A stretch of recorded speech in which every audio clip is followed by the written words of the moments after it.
How to create collection in Shopify. Start by going in products under the orders and simply go for your collection. Once you are here, by default there will be a collection with name homepage and a one product added as an example. So create your own. So you have to go for this create collection on the top right and start by adding your title. Once you are done, add your description, and in the collection type you can go for the manual and automated. So for now let's go for the manual. Once you are done with all of that, simply save it.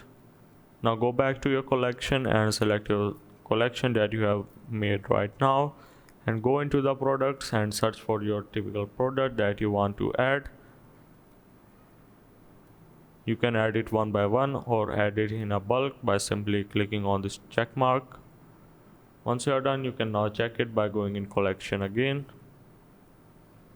And as you can see, our products has been added. So that's how basically you can create collections in Shopify.